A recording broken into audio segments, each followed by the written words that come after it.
Et nous voulons que tu nous parles. Parle-nous encore ce matin. Merci Elohim. Merci pour ta grâce. Merci pour ton amour au milieu de nous. Merci malgré, Seigneur, nos erreurs, nos fautes.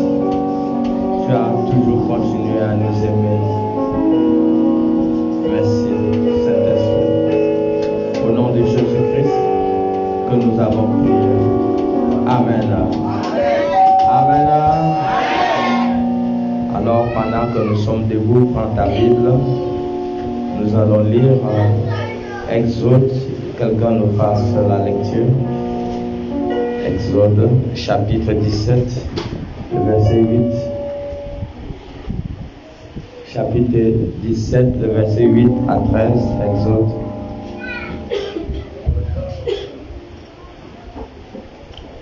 Exode 17, à partir du verset 8. Et la parole de Dieu au livre d'Exode, chapitre 17, à partir du verset 8. Amalek vint combattre Israël à Rephidim. Oui. Alors Moïse dit à Josué, choisis-nous des hommes, sors et combat Amalek. Demain je me tiendrai sur le sommet de la colline, la verge de Dieu dans ma main. Josué fit ce qu'il lui avait dit Moïse pour combattre Amalek. Et Moïse, Aaron et Hur montèrent au sommet de la colline. Lorsque Moïse élevait sa main, Israël était le plus fort. Et lorsqu'il baissait sa main, Amalek était le plus fort. Les mains de Moïse étant fatiguées, il prit une pierre qu'il plaçait sous lui. Il s'assit dessus. Aaron et Hur soutenaient ses mains, l'un d'un côté, l'autre de l'autre, et ses mains restaient fermes jusqu'au coucher du soleil. Et Josué vainquit Amalek et son peuple au tranchant de l'épée. Amen. Amen. Asseyez-vous dans la présence de Dieu. Notre thème de ce matin, c'est quand la main de Moïse est faible. Quand la main de Moïse est faible. Quand la main de Moïse est faible, c'est le thème de ce matin.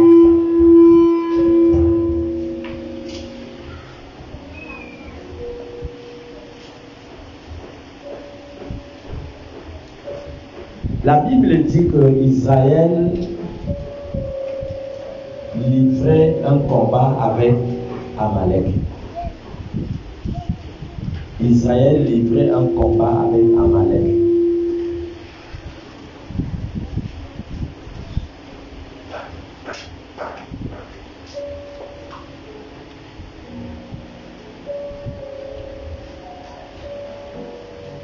Ils étaient dans le camp des Rephidim.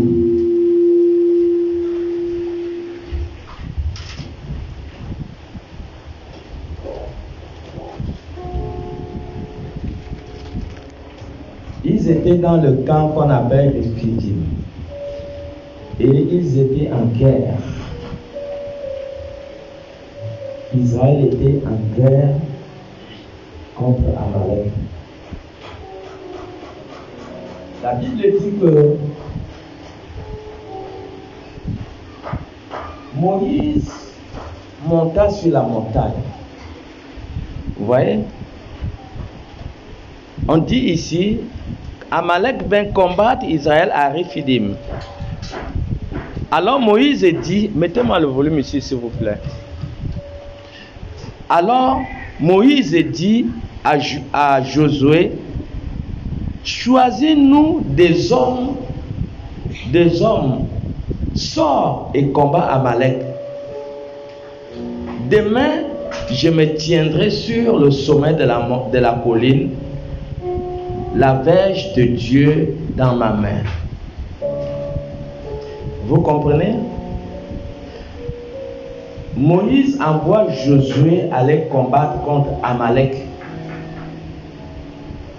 Et Moïse dit, Moïse dit à Josué,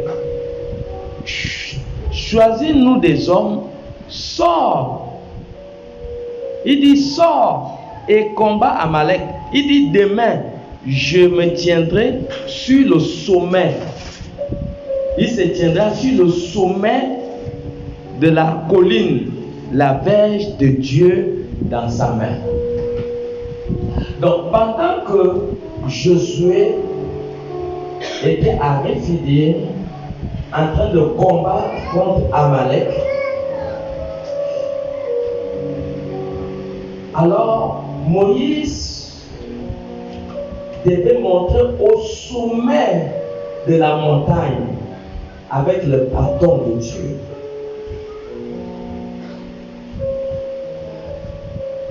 Vous ne vous posez pas la question que qu'est-ce que le combat terrestre, le combat qu'ils étaient en train de faire, quel est le lien qu'il y avait entre le combat et le fait que Moïse devait monter sur la montagne? L'armée va combattre contre Amalek. Mais où est le lien du fait que Moïse monte sur la montagne et avec la verge de Dieu? Nous devons comprendre ce matin.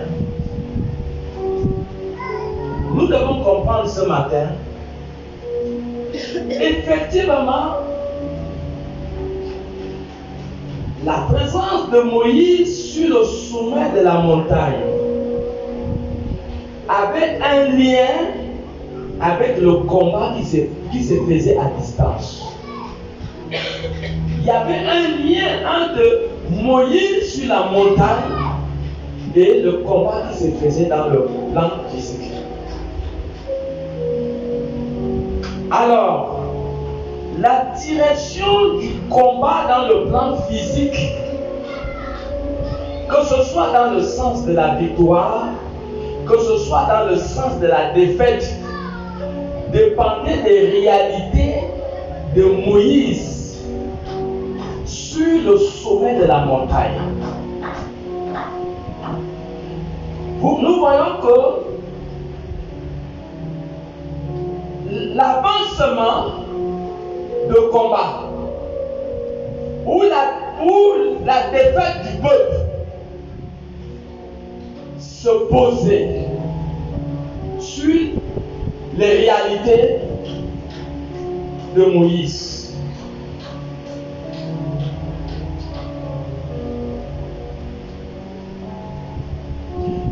Donc, la victoire ou l'échec dépendait de la position de Moïse.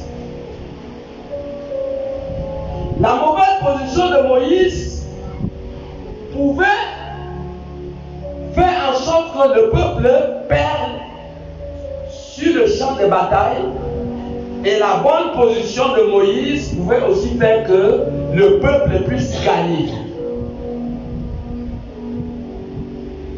Est-ce que nous voyons? Alors nous devons comprendre que toute société terrestre est face au combat, est face aux batailles. Toutes les sociétés, toutes les familles, tous les individus sont toujours face à une bataille. Toute religion, toute église sera toujours face à une bataille, à une guerre. Mais le passage biblique est en train de nous enseigner quelque chose. Pourquoi eux, ils sont en train de combattre physiquement, mais Moïse aussi est dans le même combat, mais dans le plan spirituel.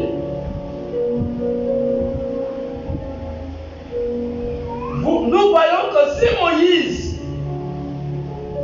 si Moïse n'aurait pas engagé le même combat dans le plan spirituel, dans le plan physique, il ne pouvait pas gagner. Le peuple, Josué ne pouvait pas gagner cette guerre.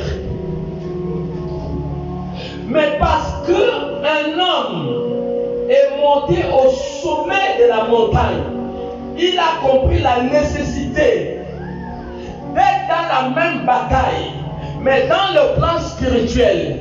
Il savait que les victoires physiques dépendent des victoires spirituelles. Et voilà pourquoi Moïse a compris qu'il fallait qu'il monte sur la montagne. Et pas n'importe quel niveau de la montagne, au sommet de la montagne. Et la parole de Dieu déclare que la guerre a éclaté. Pendant qu'ils étaient physiquement en train de se battre contre Amalek, Moïse aussi était dans le plan spirituel, en train de mener la même guerre. Moïse a compris que cet acte prophétique avec le bâton de Dieu et sa main élevée avait un pouvoir divin de pouvoir donner la force au peuple pour gagner la bataille. Et voilà pourquoi nous entendons ici que les Écritures disent que Moïse a soulevé sa main avec le bâton qu'il avait. Et les Écritures disent que lorsque la main de Moïse était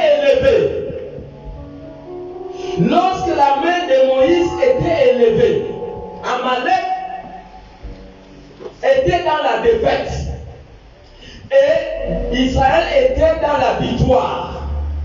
Pourquoi? Parce que Moïse était en position de force.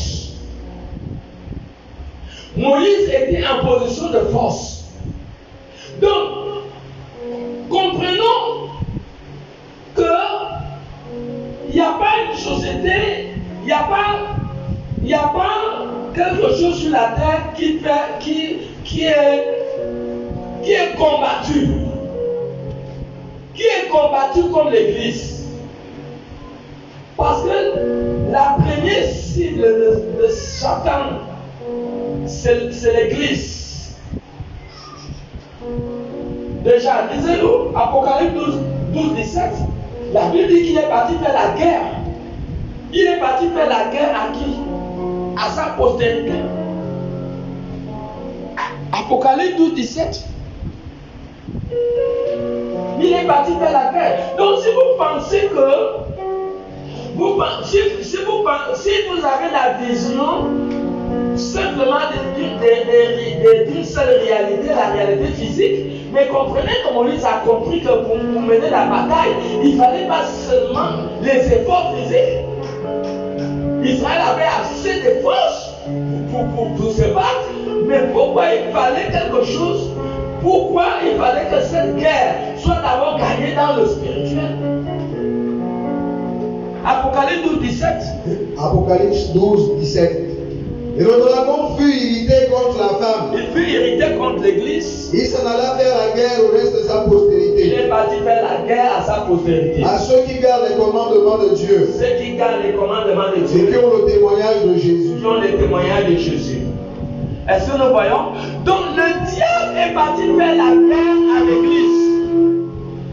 Le diable est parti faire la guerre à l'Église. Donc comprenons que cette guerre, nous ne pourrons jamais la remporter seulement dans le plan physique. Nous ne pourrons jamais la remporter si nous ne comprenons pas qu'il faut que la main de Moïse soit forte.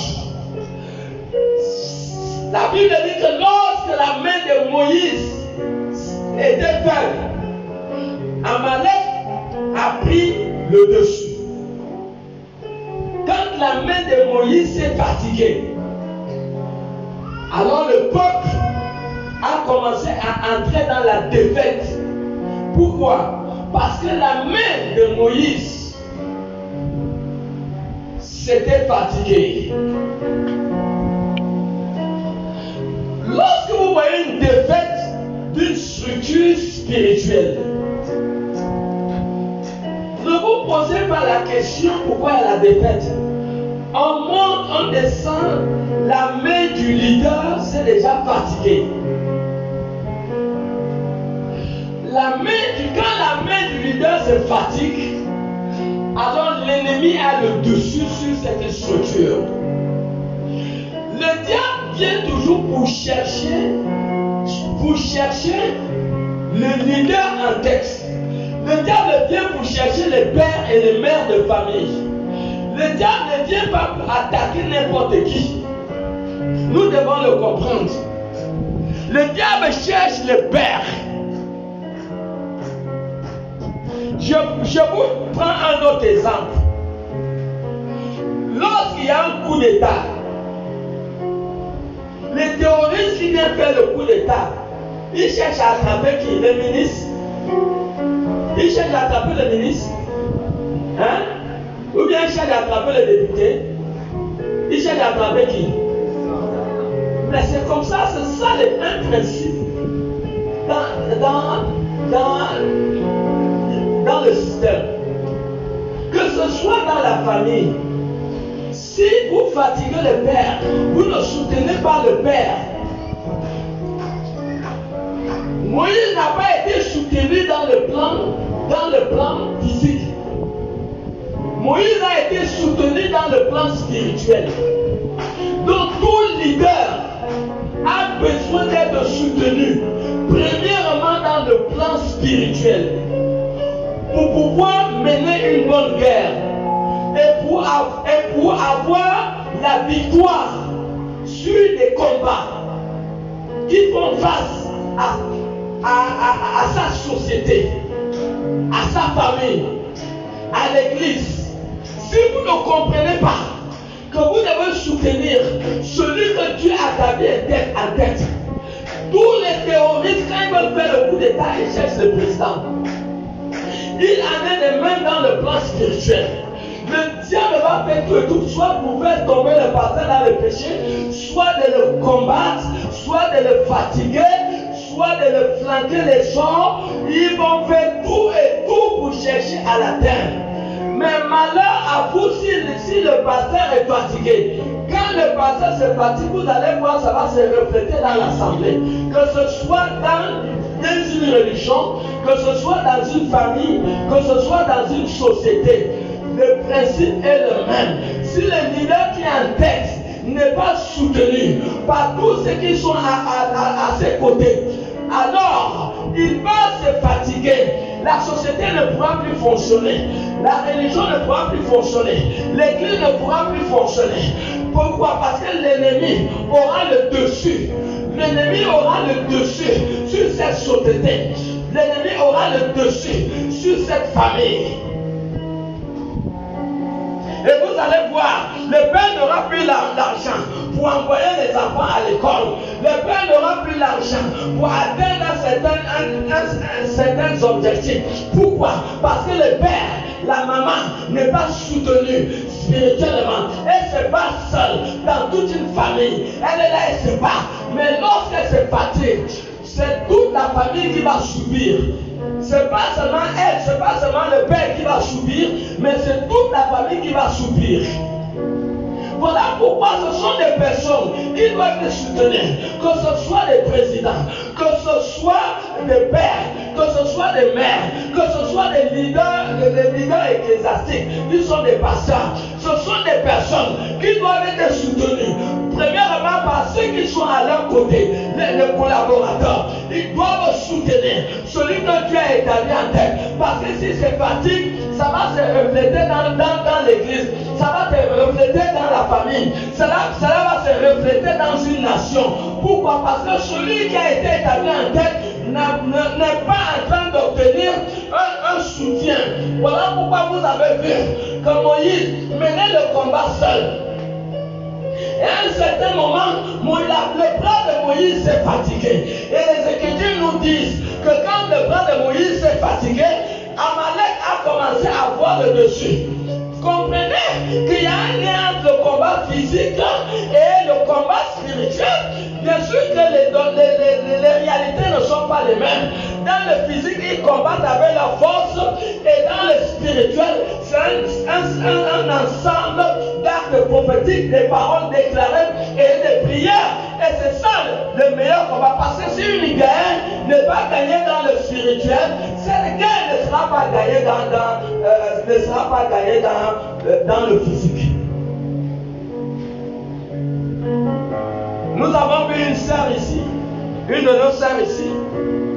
C'est pas, je crois, c'était pendant la période des examens, elle a raté son bac. Mais quand vous l'entendez, c'est elle qui a été la plus intelligente à l'école, dans sa salle de classe. Elle était la plus intelligente. C'est elle, quand ses collègues ne comprenaient pas, c'est elle qui montrait à ses élèves comment il fallait s'en sortir. Mais à sa grande surprise, elle a raté le bac. Les gens même qu'elle enseignait ont gagné. Regardez, quand on appelle ça délivrance, un démon parle au-dedans d'elle que c'est nous qui l'avons fait échouer. Vous voyez, tu vas passer un examen, tu fais un tel combat et tu ne te prépares pas spirituellement. Je vois des élèves aujourd'hui qui vont en salle d'examen sans être dans le jeûne, sans être dans des temps de prière intense. Est-ce que vous savez, nous avons suivi un témoignage dans l'église de la défunte maman Olangue. Un garçon qui avait raté, je crois aussi son bac, il est parti pour aller composer, mais pendant que les épreuves commencent, il a eu une sale diarrhée qui ne l'a pas laissé. Il va aux toilettes, il veut revenir la diarrhée le sait juste à ce qu'il a raté son examen. Vous comprenez? Il est resté à la maison pendant 7 ans. Il s'était découragé, il est resté à la maison pendant 7 ans, il ne partait plus à l'école. C'est l'équipe d'évangélisation sur le terrain qui l'ont appelé, qui l'ont évangélisé. Il est venu à l'église. Il a fait un travail spirituel. Et il a vu dans le songe comment il se battait avec un gros serpent. Il a fait un travail de 7 jours. Il a vu dans le songe comment il se battait avec un gros serpent. Et dans le songe, Dieu va lui donner la force de tuer ce serpent. Et il a tué ce serpent et puis s'est réveillé du songe. Et l'année suivante, il s'est préparé maintenant. Il savait que c'était la guerre. Il s'est préparé maintenant dans le spirituel. Il a gagné son examen. Après, l'État l'a envoyé en Europe. Il a fini ses études en Europe. Il est revenu au Congo. Il a ouvert sa société. C'est lui-même qui fait le témoignage habillé en veste. Vous voyez? Donc il y a des choses que si vous négligez le plan spirituel, vous ne pourrez jamais avoir des batailles dans la vie. Vous ne pouvez plutôt avoir des victoires dans la vie.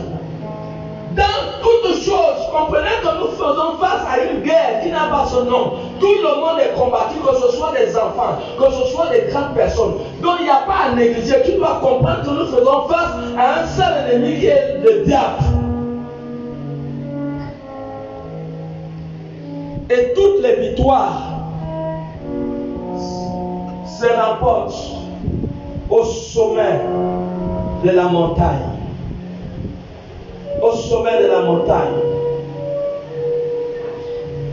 Toutes les victoires sont gagnées au sommet de la montagne. C'est ça l'erreur. Il y a un homme de Dieu qui disait,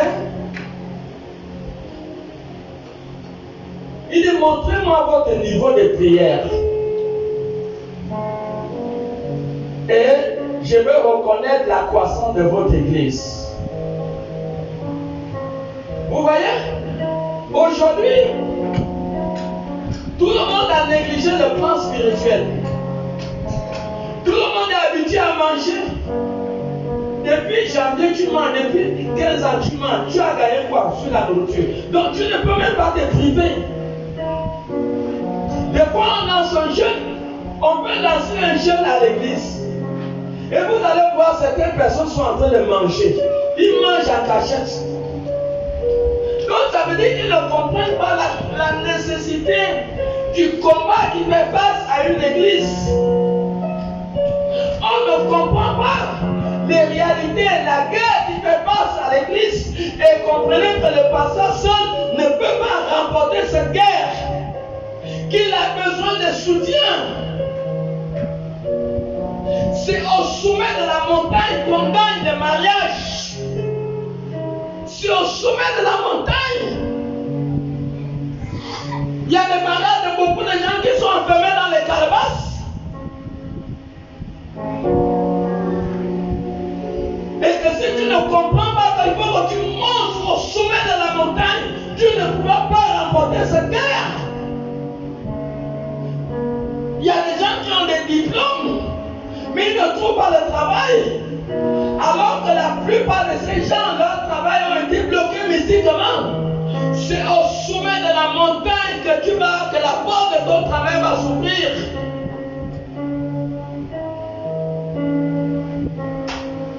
C'est au sommet de la montagne que ce sorcier de ta famille qui travaille avec l'étoile de quelqu'un dans la famille, c'est au sommet de la montagne que l'étoile de la personne va être restaurée. C'est pas la blague, c'est la guerre et c'est le combat. Tout combat dans le plan physique se gagne, premièrement dans le plan spirituel. Ça se gagne d'abord dans le plan spirituel. Et c'est ça. La main de Moïse était faible. Comment vous voulez avoir la victoire dans l'église si la main du pasteur est seule? Il est seul. Il n'y a pas de personnes qui le soutiennent la main. Quand Moïse, la main était faite, il fallait Hur et Aaron pour le soutenir. Soutenir, ça veut dire que lorsque le pasteur dit monte sur la montagne, pour une direction divine que l'église doit prendre, premièrement, tous ceux qui sont à ses côtés en tant que collaborateurs doivent soutenir son bras. Soutenir le bras, ça veut dire qu'il doit soutenir l'idée ou la direction, la décision qui a été prise pour faire avancer le royaume de Dieu.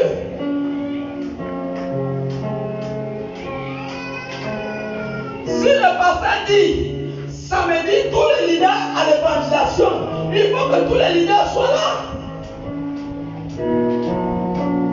Si le pasteur dit tous les leaders à l'évangélisation, ceux qui sont établis dans les têtes de responsabilité, et c'est une annonce qui a été donnée dimanche à fait tout le monde, mais c'est une manière de tuer l'église inconsciemment sans vous en rendre compte.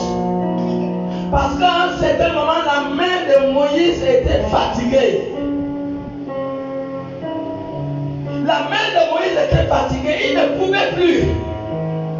Et quand c'était fatigué, le résultat pouvait se voir dans la vie du peuple. Quand la main du pasteur en tête n'est pas soutenue, quand un leader n'est pas soutenu, vous allez voir les répercussions dans l'église, dans l'assemblée. Ça serait très visible même. Et l'image que vous voyez, c'est l'image d'un homme qui a besoin d'être soutenu pour pouvoir remporter la victoire dans le plan physique. Nous ne pouvons pas remporter la victoire dans le plan physique sans d'abord comprendre qu'il faut que nous la remportons dans le plan spirituel. Quelle victoire tu vas avoir dans le plan physique si tu n'as pas gagné cette guerre dans le plan spirituel? Maintenant, dites-moi où est le spirituel dans ce lieu. Le dernier moment que tu as gêné, c'est quand? Le dernier moment que tu es monté sur la montagne, c'est quand? Tu peux me dire ça ce matin? Même lorsqu'on dit mercredi, c'est le jour des jeûnes, vous allez voir, il y a beaucoup de gens qui mangent chez eux. Ils mangent. Ils ne sont pas là de soutenir le bras de Moïse, soutenir le bras du leader qui mange.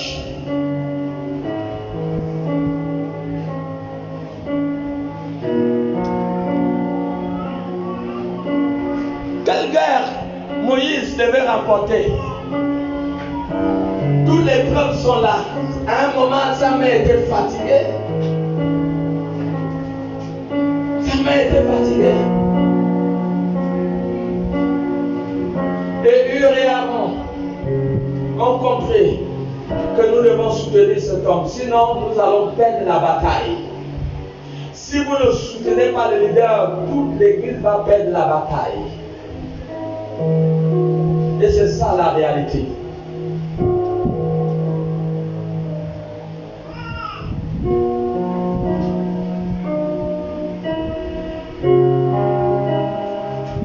Nous tous, nous sommes des serviteurs,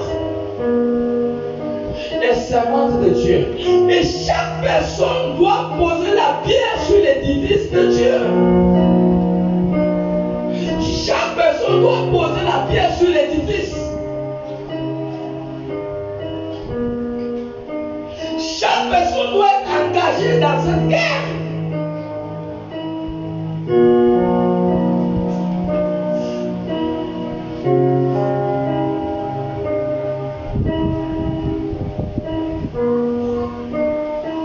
Si nous ne sommes pas engagés, nous n'aurons pas les résultats dans le plan physique. Le résultat du plan physique est l'engagement des hommes dans le plan spirituel.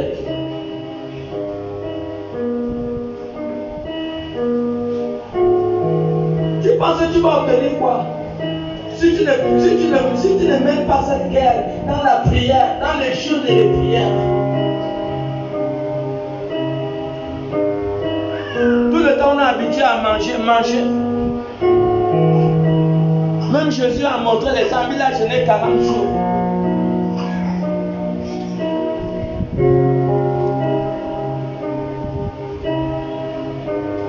Matthieu 17, regarde un peu le verset 23, il y a quoi qui est écrit dedans? Tout le jour il faut manger. Il y a certaines situations qui ne peuvent pas changer si ce n'est que sur la base du jeûne. Si tu ne comprends pas qu'il faut que je monte sur la montagne, tu penses que tu vas changer quelle situation dans le plan physique? Il y a des maladies qui ne parlent pas jusqu'à ce que tu jeûnes. Il y a des démons qui ne parlent pas jusqu'à ce que tu comprends que tu dois jeûner. Matthieu 17, 23. Matthieu 17, 23. Ils le feront mourir, et le troisième jour il ressuscitera. Ils furent profondément attristés. C'est pas mal.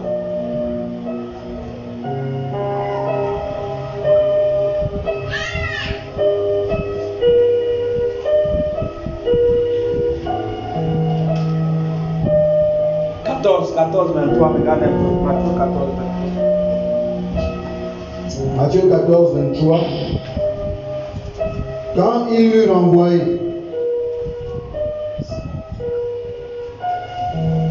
Amen. Donc il y a des situations qui ne changent pas jusqu'à ce que vous compreniez qu'il faut que vous vous levez dans la prière et dans le jeûne. C'est très important de comprendre cela.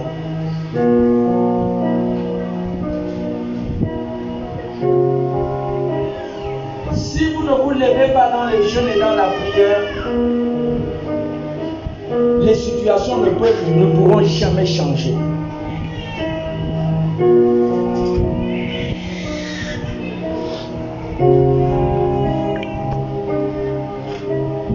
Allons-y.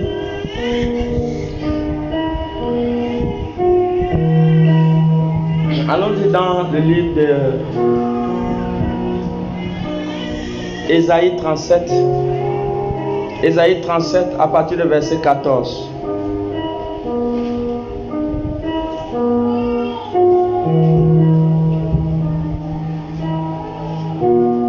Je la parole d'Ésaïe chapitre 37 au verset 14. Ézéchias prit la lettre de la main des messagers. Oui. Et la lut. Puis il monta à la maison de l'Éternel. Ouais. Et la déploya devant l'Éternel. À qui il adressa cette prière? Éternel des armées, Dieu d'Israël, assis sur les chérubins, c'est toi qui es le seul Dieu de tous les royaumes de la terre. C'est toi qui as fait les cieux et la terre. Éternel, incline ton oreille et écoute. Éternel, ouvre tes yeux et regarde. Entends toutes les paroles de Sanchérib, envoyé pour insulter au Dieu vivant. Oui. Il est vrai, ô Éternel, que les rois d'Assyrie ont ravagé tous les pays et leur propre pays. et qu'ils ont jeté leur Dieu dans le feu. Mais ce n'était point des dieux, c'étaient des ouvrages de main d'homme, du bois et de la pierre, et ils les ont anéantis. Maintenant, Éternel notre Dieu, délivre-nous de la main de Sanchérib, et que tous les royaumes de la terre sachent que tu es le seul Éternel. Amen. Amen. Écoutez bien. Revenons d'abord dans le passage biblique, c'est Matthieu 17, 21.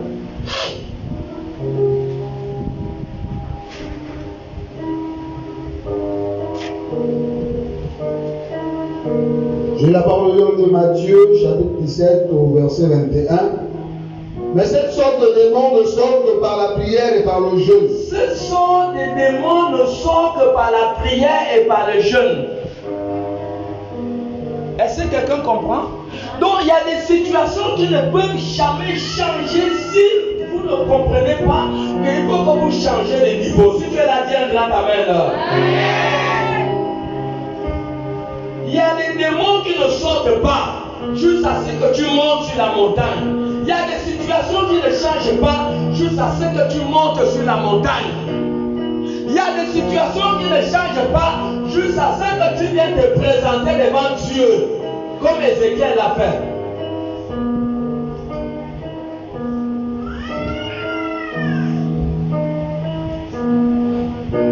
Considérez la vie dans un seul plan est une grosse bêtise, est une grosse erreur. Quelqu'un comprend? Tout défi qui doit faire face à ta personne physique.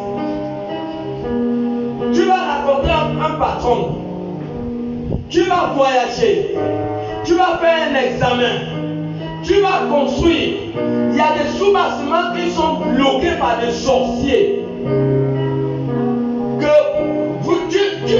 Des fois tu as l'argent, mais tu ne comprends pas que tu n'arrives pas à payer les prix pour continuer les travaux. Il y a des situations que si vous ne vous battez pas en esprit, vous ne pouvez pas avancer. Il y a des élèves qui refont la même classe parce qu'on a bloqué leurs études. Il y a des élèves qui sont souvent fétichés par des sorciers. Donc si tu ne comprends pas que tu dois te battre, tu dois monter au sommet de la montagne, comme l'a fait Moïse, tu ne peux pas rapporter la victoire.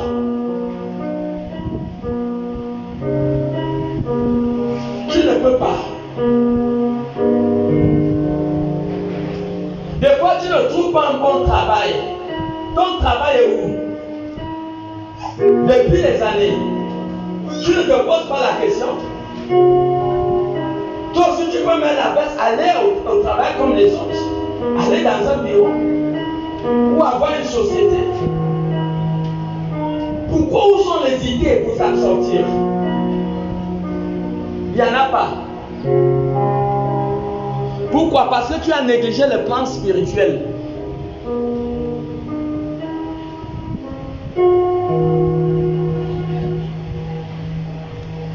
Alors Moïse devait laisser Josué aller combattre seul. Il devait le laisser aller combattre.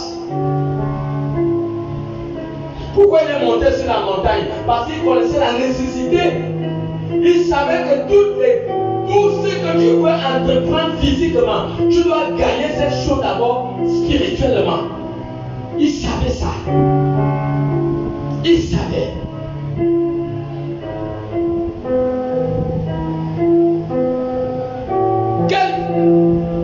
Le diable est là, il détruit. Éphésiens 6 dit quoi? Nous avons un combat contre qui? Contre les principautés.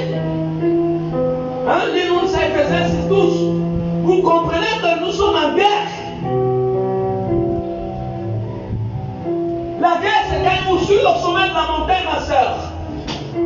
C'est pas dans le plat de nourriture. C'est sur le sommet de la montagne.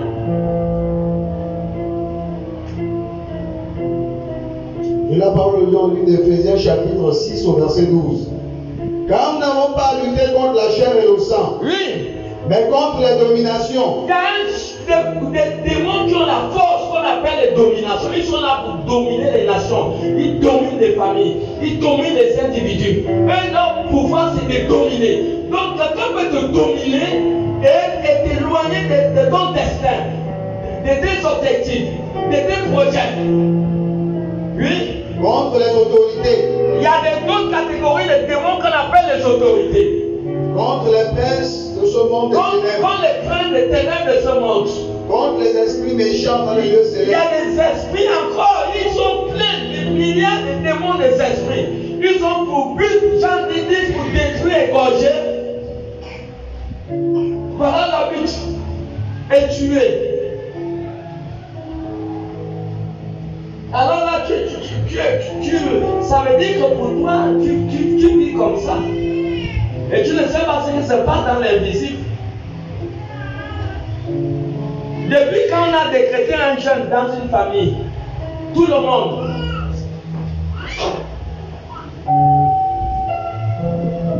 même Esther, on devait tuer tous les juifs qui étaient en Suisse. Aman avait déjà tout conspiré pour tuer tous les juifs qui étaient en Suisse. Dans le livre d'Esther, tout était déjà signé. La date était déjà écrite, la date que tous les juifs devaient être massacrés. Mardochée a compris l'importance de monter au sommet de la montagne. Mardochée est parti voir la reine Esther pour dire, voici le décret qui a été fait. Tous ceux qui sont, toute la famille juive qui est allée dans ce pays, Aman a déjà conspiré pour tuer tout le monde. Alors si tu ne fais rien, ne pense pas que toi tu vas échapper. Vous comprenez? Le décret est déjà fait ou non?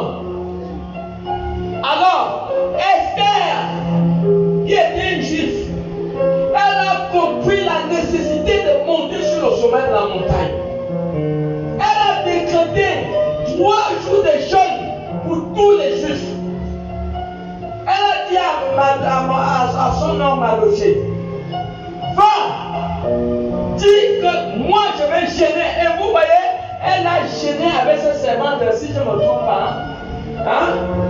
Elle a gêné avec ses servantes, je suis sûr qu'il y a plein de choses comme ça. Et il dit, allez-y, gênez 3 jours. Est-ce qu'ils sont montés sur la montagne? Ça n'a pas produit le fruit. Il y a des gens qu'on a déjà tués dans la sorcellerie, mais qui ont encore le pouvoir de sortir de la tombe. Mais ils sont les contemplent la vie d'une manière simple. Combien de personnes sont venues me voir parce que j'ai vu j'étais dans le cercueil. Et vous pensez que c'est la blague?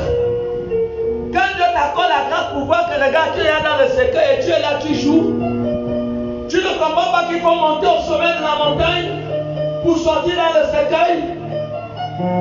Il y a des gens qui ont reçu des soins comme ça, ils ont négligé. Je me rappelle Nancy, de notre soeur qui est à Ndoumoum là-bas. À l'époque, j'étais à l'église de Ndoumoum. À 6 heures, je dormais encore. Elle vient me cogner à la porte. Pasteur, il a fini à 6 heures comme ça, elle vient me cogner à quoi? J'ai ouvert la porte. Elle s'est assise. Elle dit, pasteur, j'ai fait un mauvais songe. J'ai fait le songe où ma tante qui est au pain goudron était morte. J'ai dit, ah bon? J'ai dit, elle est là-bas au pain goudron. Elle m'a dit oui. Je lui ai dit, bon, quand tu vas à tes bricoles, quand tu finis les bricoles, trace tout droit au pain goudron. Comme ça, tu la vises déjà. Pour qu'elle prenne déjà les mesures, elle entre dans un travail spirituel. Je vous assure, quand elle a fini le travail, elle a pris le taxi, elle est partie à pain goudron. Et Dieu a permis qu'elle trouve ça, sa tante là. Elle a trouvé sa tante, elle a pris à soi, elle a dit, maman, voici ce que j'ai reçu de toi. J'ai vu que tu étais morte. Et je crois que là, vraiment, il y a un danger. Il faut que tu essaies d'entrer dans ton travail de prière et de délivrance. Cette femme, elle a négligé l'avertissement du ciel. Vous savez ce qui est arrivé après 2 mois? 2 mois seulement après qu'on l'a avisé, elle est partie chercher la canne à sucre au 68. Le vin de canne au 68. On ne sait pas ce qui s'est passé avec la machine qui écrase la canne à sucre là où le courant. Elle est morte là, 2 mois après. Elle est morte. Vous voyez la scène, si vous demandez, elle va vous donner le témoignage là. Elle n'a pas été avisée, elle a été avisée. Et c'est ça. Voilà pourquoi mon peuple aux États-Unis, mon peuple est détruit parce qu'il lui manque la connaissance. Quel vie tu vas mener? Tu manges tous les jours. Tous les jours tu manges. 1er janvier au 31 décembre, tous les jours tu manges.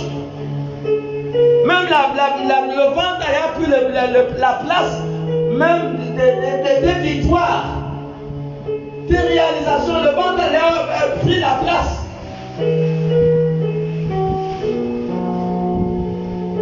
Ézéchiel que nous avons lu ici dans Ésaïe 37, il a été menacé. Lis 37,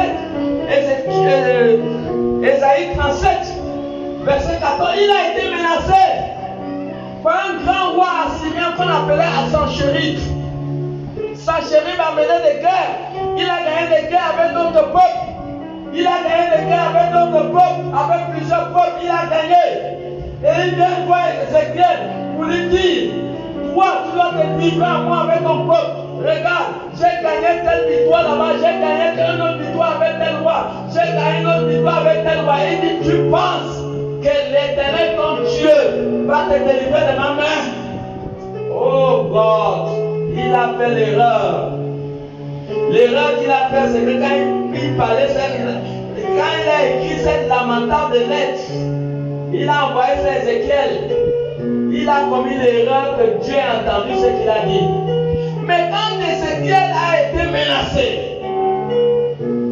Ézéchiel a pris la lettre insultant. La première place qu'il est venu, c'est dans la présence de Dieu. Nous voyons les gens viennent ici à l'église pour venir seulement faire Facebook. On ne voit plus les gens qui pour venir chercher la part de Dieu.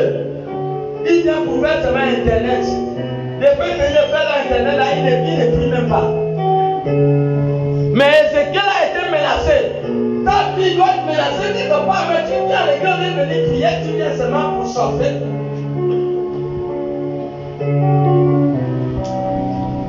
La même manière que nos visages sont différents, la même manière que chacun a un problème. Tu veux me dire que tu n'as pas un problème, tu n'as pas un défi, tu n'as pas une préoccupation, tu n'as pas quelque chose qui te dérange.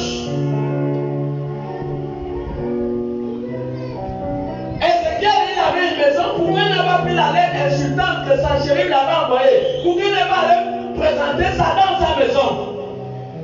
Il est venu avec cette lettre devant l'autel de Dieu. Il a présenté la lettre à Dieu. Lis. Ésaïe 37, verset 14. Ézéchiel prit la lettre de la main des messagers. Oui. Et la lut. Oui. Puis il monta à la maison de l'Éternel. Oui. Et la déploya devant l'Éternel. Vous voyez, il est monté à la maison de l'Éternel. On l'a donné une Sanchérib a envoyé une lettre menaçante. Quand il a pris la lettre, il est venu dans la présence de Dieu. Dans la maison de Dieu, il s'est mis à genoux. Il a présenté la lettre à Dieu. Continue. À qui il adressa cette prière? Il a adressé, il a commencé à prier. Il n'est pas venu pour sauver, pour Internet, non. Déjà à l'époque, il n'y avait pas Internet.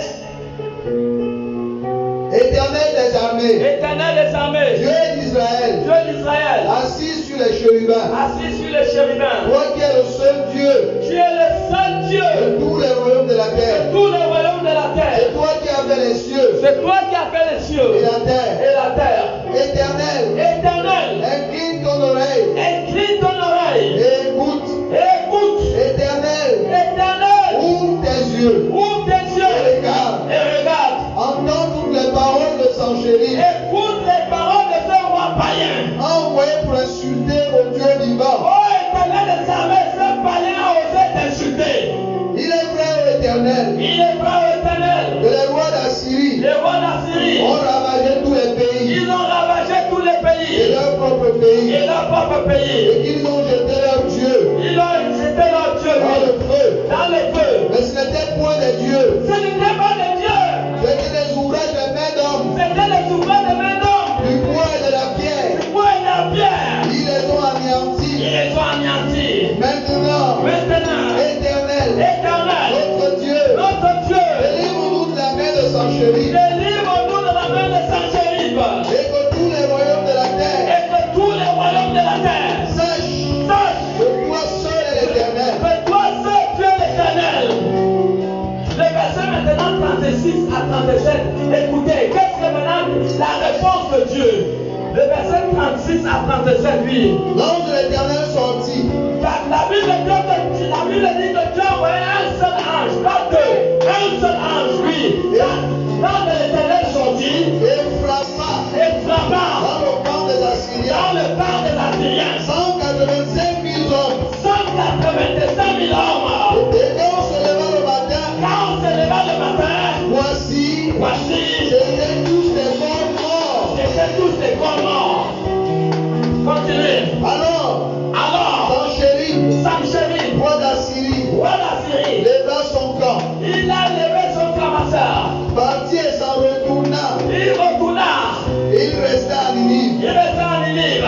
Or, Or, comme ils étaient prosternés il était prosterné dans la maison de l'Isroch, dans la maison de son bouti, son Dieu, à Adramelech, Adramelech. Jareter, Oui, ses fils, ses propres enfants, le frappèrent par l'épée ses propres enfants l'ont tué. et s'enfuirent au pays d'Ararat. Et ils l'ont fui dans un autre pays. C'est Et bon. les sœurs Aaron, Oui, c'est bon, tu peux t'arrêter là. Voilà la réponse de Dieu, la réponse d'une prière. Est-ce qu'on va acclamer pour Jésus?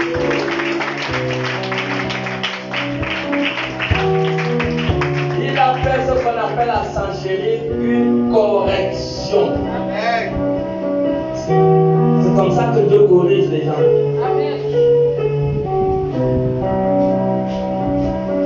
Comprenons la nécessité. La nécessité de la montagne. Il est très important de comprendre l'importance de la montagne. Ne menez pas une vie sans que de temps en temps vous puissiez monter sur la montagne pour chercher la face de l'Éternel. Ne faites pas cette erreur. Nous sommes toujours face à une menace. Toujours et toujours. Parce que le diable nous cherche. 2 Rois 1, le verset 17, le verset 10. À partir du verset 10. Nous sommes toujours face à une menace. Toujours et toujours. Lis à partir du verset 9 à 10. j'ai la parole de Dieu de 2 Rois chapitre 1, du verset 17. Oui. Le 2 Rois à partir du verset 2 Rois chapitre 1 à partir du verset 9 à 10. À partir du verset 9, du Oui. 9 à 10. Oui. Il envoya vers lui La Bible dit qu'il envoya vers lui, oui. un chef de 50 Oui. avec 50 hommes. Oui. Ce chef monta auprès d'Élie, Mhm. qui était assis sur le sommet de la montagne. Oui. Et il lui dit, Il lui dit, homme de Dieu, homme de Dieu, le roi a dit, le roi a dit, descends. descends. Élie répondit au chef des 50, Oui. si je suis un homme de Dieu, Si je suis un homme de Dieu, que le feu descende du ciel que le feu descende du et ciel te consume. et te consume. Toi et tes 50 hommes. Toi et tes 50 hommes. Et le feu descendit du ciel Oui. et le consuma. Et le consume. Lui et ses 50 hommes. Voilà. Tu peux t'arrêter là. Le roi Achazia était tombé de la fenêtre de sa maison. Et c'est comme ça qu'au lieu d'aller consulter l'Éternel, il y a des gens aujourd'hui qui prient, mais ils vont encore consulter les gangas, les marabouts. Au lieu d'aller consulter l'Éternel, il est parti consulter le dieu Baal-Zébouk, qui était l'idolâtrie. Et ça a offensé Dieu. Et voilà comment Dieu a envoyé Élie pour lui dire, comme tu es malade là, tu vas mourir. Et ça l'a énervé. Il a envoyé des gens pour aller attraper Élie. Il a envoyé 50 personnes. Si vous allez attraper Élie, Amen. Élie connaît le lieu où on fait descendre le feu, frère. On fait descendre le feu où? Regarde, il était au sommet. Regardez, tu vas bien voir la place. On va dire lui aussi, il était au sommet. Frère, maman, le lieu de victoire, c'est le sommet de la montagne. Dis à celui qui est à côté de toi, arrête, tu manges trop le riz, viande. Il dit, arrête, tu manges trop le riz, viande. Il dit, il faut gêner un peu. Amen. Amen. Oui. Il envoie vers lui un chef de 50 avec 50 hommes. Oui.